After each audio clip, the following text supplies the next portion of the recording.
ಕನ್ನಡ ನಾಡು, ಇದು ಕನ್ನಡಿಗರ ನಾಡಿಮಿಡಿತ. ಎಲ್ಲಿವರೆಗೆ ಹೋರಾಟ? ಯಾತಕ್ಕಾಗಿ ಹೋರಾಟ?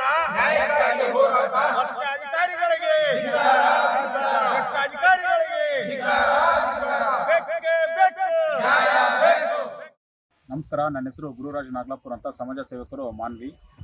ನಾವು ಈ ದಿನ ಹೋರಾಟ ಮಾಡ್ತಿರೋ ಉದ್ದೇಶ ಏನಂತ ಹೇಳಿದ್ರೆ, ರಾಯಚೂರು ಜಿಲ್ಲೆಯ ಮಾನ್ವಿ ತಾಲೂಕಿನ ನೀರ್ಮಾನ್ವಿ ಗ್ರಾಮದ ಸರ್ವೆ ನಂಬರ್ 55/1 ಮತ್ತು 56ರಲ್ಲಿ ಸುಚಿತ್ ಮಿಲೇನಿಯಮ್ಸ್ ಪ್ರೈವೇಟ್ ಲಿಮಿಟೆಡ್ ಈ ಕಂಪನಿ ಒಂದು ಕ್ರಷರ್ ನಡೆಸ್ತಾ ಇದೆ. ಇದು ನಮ್ಮ ಕಲ್ಮಲ ಜಂಕ್ಷನ್ನಿಂದ ಹಿಡಿದು ಸಿಂಧನೂರುವರೆಗೆ ಏನು KRDCL ಇಲಾಖೆಯ ಒಂದು ರಸ್ತೆ ಕಾಮಗಾರಿ ಮಾಡ್ತಾ ಇದೆ. ಆ ಕಾಮಗಾರಿಗೆ ಈ ಕಂಪನಿ ಜಲ್ಲಿ ಕಂಕರನ್ನು ಸರಬರಾಜು ಮಾಡೋಂಥ ಒಂದು ಕಂಪನಿ. ಈ ಕ್ರಷರ್ ಏನು ಮಾಡಿದೆ ಅಂತ ಹೇಳಿದ್ರೆ 2024ರಲ್ಲಿ ಪ್ರಾರಂಭ ಆಯಿತು. 2024ರಲ್ಲಿ ಪ್ರಾರಂಭ ಆದಾಗ ಅಕ್ರಮ ಗಣಿಗಾರಿಕೆ ಮಾಡಿದರು. ಆವಾಗ ನಾವು ದೂರು ಕೊಟ್ಟಾಗ ಜಿಲ್ಲಾಧಿಕಾರಿಗಳು AC ಅವರ ಒಂದು ತಂಡ ರಚನೆ ಮಾಡಿ ಆ ಒಂದು ಸ್ಥಳ ಪರಿಶೀಲನೆ ಮಾಡಿ, ಡ್ರೋನ್ ಸರ್ವೆ ಮಾಡಿ, ಎಲ್ಲ ಸರ್ವೆಗಳೆಲ್ಲ ಆದಮೇಲೆ 1,88,00,000 ದಂಡನ್ನು ಆ ಕಂಪ್ನಿಗೆ ವಿಧಿಸಿದರು. ದಂಡ ವಿಧಿಸಿದ ಮೇಲೆ ಆ ಕಂಪನಿ ಕೇವಲ 40 ಲಕ್ಷ ಮಾತ್ರ, ಸುಮಾರು 38 ಲಕ್ಷ ಮಾತ್ರ ಪಾವತಿ ಮಾಡಿದೆ. ಉಳಿದಿದ್ದು ದಂಡನ ಇದುವರೆಗೂ ಒಂದೂವರೆ ವರ್ಷ ಆಗಿ ಬಂತು, ಇವತ್ತಿಗೂ ದಂಡ ಪಾವತಿ ಮಾಡಿಲ್ಲ. ಅದರ ವಿರುದ್ಧ ನಾವು ನಿನ್ನೆಯಿಂದ ಉಪವಾಸ ಸತ್ಯಾಗ್ರಹ ಮಾಡ್ತಾ ಇದ್ದೀವಿ. ಇದಕ್ಕೆ ತಾಲೂಕು ಆಡಳಿತ ಯಾವುದೇ ರೀತಿಯಿಂದ ಒಂದು ಸ್ಪಂದನೆ ಮಾಡ್ತಾ ಇಲ್ಲ. ಎಲ್ಲ ಅಧಿಕಾರಿಗಳು, ಜಿಲ್ಲಾಡಳಿತ ಇರ್ಬೋದು, ತಾಲೂಕು ಆಡಳಿತ ಇರ್ಬೋದು, ಎಲ್ಲರೂ ಆ ಒಂದು ಕಂಪನಿಗೆ ಸಪೋರ್ಟ್ ಮಾಡ್ತಾ ಇದ್ದಾರೆ ಅಂತ ನಾವು ಈ ಸಮಯದಲ್ಲಿ ಆರೋಪ ಮಾಡ್ತಾ ಇದ್ದೀವಿ. ಇದು ಏನಿಲ್ಲ ಅಂತ ಹೇಳಿದ್ರೆ 1,56,00,000 ಅಷ್ಟು ಇನ್ನೂ ಬಾಕಿ ಕಟ್ಟಬೇಕಾಗಿದೆ. ಅಂಥದ್ರಲ್ಲಿ ಈ ಒಂದು ರಾಯಚೂರಿನ ಹಿರಿಯ ಭೂವಿಜ್ಞಾನಿಯಾದ ಮುತ್ತಪ್ಪ ಮತ್ತು ಭೂವಿಜ್ಞಾನಿ ಮಹೇಶ್ ಮತ್ತು ಕಿರಿಯ ಅಭಿಯಂತರಾದ ನಂದಿನಿ ಅವರು ಆ ದಂಡ ಪಾವತಿಸಿಕೊಳ್ಳದೆ ಆ ಒಂದು ದಂಡ ಕಡಿಮೆ 82 ಲಕ್ಷಕ್ಕೆ ಇನ್ನೂ ಕಡಿಮೆ ಮಾಡಿ ಕಟ್ರಿ ಅಂತ ಒಂದು ನೋಟಿಸ್ ಕೊಟ್ಟಿದ್ದಾರೆ ಅವರಿಗೆ. ಅದ್ರ ವಿರುದ್ಧ ಕೂಡ ನಾವು ಪೂರ್ಣ ತನಿಖೆ ಆಗಬೇಕು.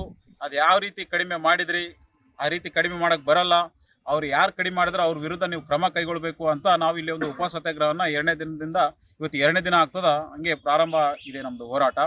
ಇನ್ನು ಅಧಿಕಾರಿಗಳು ಬರದೇ ಇದ್ದ ಪಕ್ಷದಲ್ಲಿ, ನಮ್ಮ ಬೇಡಿಕೆಗಳು ಈಡೇರಿಸದೇ ಇದ್ದ ಪಕ್ಷದಲ್ಲಿ ನಾವು ಇದನ್ನು ಅನಿರ್ದಿಷ್ಟ ಉಪವಾಸ ಸತ್ಯಾಗ್ರಹ ಹಿಂಗೆ ನಾವು ಕಂಟಿನ್ಯೂ ಮಾಡ್ತೀವಿ ಅಂತ ಹೇಳ್ತಾ ನಾನು 2 ಮಾತುಗಳನ್ನ ಮುಗಿಸ್ತೀನಿ. ಅಲ್ಲ ಸರ್, ಏನಂತಂದರೆ ಈಗ ಒಂದು ರೀತಿಯಲ್ಲಿ ಸರ್ಕಾರಕ್ಕೆ ಒಂದು ರೀತಿಯಲ್ಲಿ ಸುಚಿತ್ ಮಿಲೇನಿಯಂ ಅವ್ರ ಕಂಪ್ನಿಯವರು ಒಂದು ರೀತಿಯಲ್ಲಿ ಮೋಸ ಮಾಡಿದ್ದಾರೆ. ಈ ಕೋಟ್ಯಾಂತರ ರೂಪಾಯಿ ಕೂಡ ಸಂದಾಯ ಮಾಡ್ಬೇಕಂತೇಳಿ ಪೆನಾಲ್ಟಿ ಕೂಡ ಇದೆ.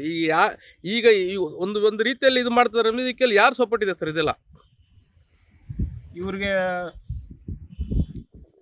ಜಿಲ್ಲಾಡಳಿತ ಸಂಪೂರ್ಣವಾದ ಬೆಂಬಲ ಇದೆ, ಮತ್ತು ಇಲ್ಲಿ ತಾಲೂಕು ಆಡಳಿತ ಸಂಪೂರ್ಣ ಬೆಂಬಲ ಇದೆ ಅಂತ ಹೇಳ್ಬೋದು. ಯಾಕೆ ಈಗ ಆಡಳಿತ ಅಧಿಕಾರಿಗಳು ಕೂಡ ಒಂದು ರೀತಿಯಲ್ಲಿ ಅಕ್ರಮ ದಂಧೆಕೋರರಿಗೆ ಸಪೋರ್ಟ್ ಮಾಡ್ತಾರಾ, ಅಥವಾ ಏನಾದರೂ ಸರ್ಕಾರಕ್ಕೆ ಅನ್ಯಾಯ ಅದನ್ನು ಕೂಡ ದಂಡ ಕಟ್ಟಿಸುವ ಕೆಲಸ ಮಾಡ್ಬೇಕಾ? ಜಿಲ್ಲಾಧಿಕಾರಿಗಳಿಗೆ ಎಲ್ಲ ಮಾಹಿತಿ ಇದೆ, ಈ ಪೆನಾಲ್ಟಿ ಹಾಕಿದ್ದು ಮಾಹಿತಿ ಇದೆ, ಆಮೇಲೆ ಇವರು ಎಷ್ಟು ಅಕ್ರಮ ಗಣಿಗಾರಿಕೆ ಮಾಡ್ತಾನೋ ಮಾಹಿತಿ ಇದೆ, ಅವರಿಗೂ ಇದೆ. ಮಾನ್ಯ ತಹಶೀಲ್ದಾರಿಗೂ ನಿನ್ನೆ ಎಲ್ಲ ಡಾಕ್ಯುಮೆಂಟ್ಸ್ ಎಲ್ಲ ಅವ್ರಿಗೆ ಕೊಟ್ಟಿದ್ದೀವಿ, ಈ ಥರ ಆಗಿದೆ ಅಂತ ಅವರಿಗೂ ತಿಳಿಸಿದ್ದೀವಿ. ಎಲ್ಲರಿಗೂ ಮಾಹಿತಿ ಇದೆ. ಮಾಹಿತಿ ಇದ್ದು ಆ ಕಂಪ್ನಿ ಹತ್ರ ಹೋಗಲ್ಲ, ಅದ್ರ ಬಗ್ಗೆ ಅವರು ಕ್ರಮ ಕೈಗೊಳ್ತಾ ಇಲ್ಲ. ಅವರಿಗೆ 5 ಎಕರೆ ಲೀಸ್ ಮಾಡಿ ಕೊಟ್ಟಿದ್ದಾರೆ. ಅವರು 3 ಎಕರೆ 19 ಗುಂಟೆ ಮಾತ್ರ ಗಣಿಗಾರಿಕೆ ಮಾಡ್ಬೇಕು. ಅಂಥದ್ರಲ್ಲಿ 6 ಎಕರೆ 18 ಗುಂಟೆ ಮೊನ್ನೆ ಪಂಚನಾಮೆ ಮಾಡಿದಾಗ ಗೌರ್ನಮೆಂಟ್ ಸರ್ವೇಯರು ಬಂದಿದ್ರು, ಅದರಿಂದ ಗೊತ್ತಾಗ್ಯದ 3 ಎಕರೆ ನಿಯಮ ಮೀರಿ ಗಣಿಗಾರಿಕೆ ಮಾಡಿದ್ದಾರೆ. ಆದರೂ ಇವತ್ತಿಗೂ ಎಲ್ಲ ಅಧಿಕಾರಿಗಳಿಗೂ ಗೊತ್ತದ, ಜಿಲ್ಲಾಧಿಕಾರಿಗಳಿಗೂ ಗೊತ್ತದ, ತಹಶೀಲ್ದಾರಿಗೂ ಗೊತ್ತದ, ಮಾನ್ಯುವಲ್ ಇನ್ಸ್ಪೆಕ್ಟ್ರಿಗೆ ಗೊತ್ತದ, ಮತ್ತು ಹಿರಿಯ ಭೂವಿಜ್ಞಾನಿಗಳಿಗೆ ಗೊತ್ತದ, ಭೂವಿಜ್ಞಾನಿಗಳಿಗೆ ಗೊತ್ತದ, ಎಲ್ಲರಿಗೂ ಗೊತ್ತಿರೋ ವಿಚಾರ.